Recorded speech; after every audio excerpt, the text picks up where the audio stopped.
Assalamualaikum warahmatullahi wabarakatuh. Hai semuanya, bertemu lagi dengan saya Desi Nur Fazar di waktunya review buku. Nah, tentunya di waktunya review buku ini kita akan membahas salah satu buku karangan dari seorang penulis bernama Andrea Hirata. Beliau merupakan salah satu penulis yang memiliki segudang prestasi dan banyak memenangkan penghargaan. Salah satunya pada buku yang berjudul Laskar Pelangi yang telah menjadi international bestseller, diterjemahkan ke dalam 40 bahasa asing, telah terbit dalam 22 bahasa dan diedarkan lebih dari 130 bahasa. Adapun buku yang akan saya review kali ini yaitu merupakan karya yang ke-11 dan novel ke-10 yang dibuat oleh Andrea Hirata yang memiliki judul Orang-Orang Biasa. Oke, langsung saja kita review buku ini. Nah, buku yang berjenis novel ini menceritakan tentang 10 anak yang memiliki nasib yang kurang beruntung sejak kecil. Mereka adalah siswa kurang pintar di kelas dan berasal dari keluarga miskin. Karena ketidaktahuan dan kemiskinan inilah yang membuat mereka menjadi sasaran tempat penindasan dan bullying. Nasib buruk berlangsung sampai mereka dewasa. Mereka tidak bisa keluar dari kemiskinan seperti kisah sahabat dalam novel Laskar Pelangi. Andrea Hirata sebagai penulis, dia menunjukkan keahliannya. Dengan pandangan yang serba tahu, dia menceritakan intisari kisah orang biasa, yaitu rencana merampok bank. Singkat cerita, Dinah, salah satu dari 10 sahabat itu, memiliki seorang putri bernama Aini yang diterima di Fakultas Kedokteran Universitas Bengkulu.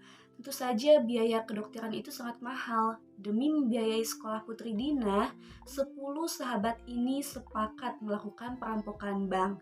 Karena pada dasarnya mereka kurang pintar dan polos. Apakah rencana 10 sahabat ini akan berhasil? Nah, tentu saja tidak. Rencana mereka gagal total.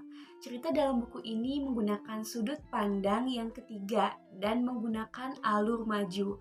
Hal inilah yang dapat membuat kita sebagai pembaca diajak untuk menyelami sebuah cerita yang sesuai dengan waktu terjadinya.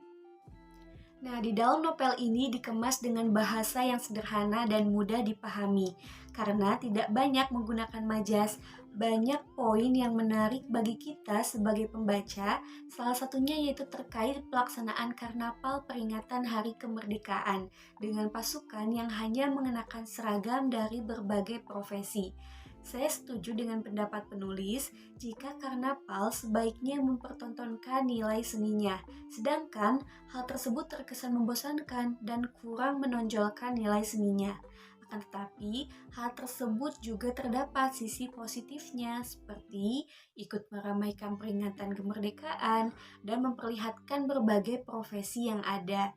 Selain itu, novel ini juga memperlihatkan realita bahwa di balik kehidupan masyarakat yang dapat dibilang sederhana, sesungguhnya mereka telah melakukan kerja keras untuk mencapai kehidupan yang lebih layak dan sejahtera. Oleh karena itu, mengingat kehidupan mereka yang terkesan tidak mengalami perubahan ekonomi dari zaman dahulu, kita sebagai manusia tidak boleh memberikan statement bahwa mereka orang malas sehingga kondisi ekonominya masih sama. Apalagi kisah Aini dalam novel ini menceritakan bagaimana usaha seorang anak miskin di sebuah desa di pedalaman sana ingin menggapai cita-citanya yang mulia meski terkendala akan biaya.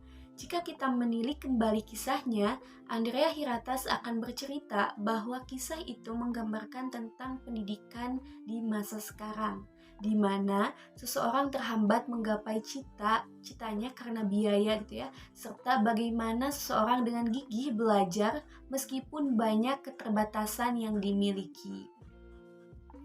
Nah, oke teman-teman, jadi itu resensi buku dengan judul Orang-Orang Biasa, karya dari Andrea Hirata ini. Dari buku ini kita bisa mengambil dua nilai penting, yaitu pertama, dari nilai pendidikan, di mana cita-cita tetap harus diperjuangkan meskipun kondisi ekonomi tidak memungkinkan. Adapun nilai kedua yaitu nilai sosial, seperti peduli terhadap sesama dan rela membantu. Oke teman-teman, nanti kita akan bahas terkait buku-buku yang lainnya, tentunya hanya di waktunya review buku selanjutnya. Terima kasih bagi yang sudah menonton video ini. Semoga di setiap pembicaraan yang saya paparkan dapat bermanfaat bagi kita semua. Terima kasih. Wassalamualaikum warahmatullahi wabarakatuh.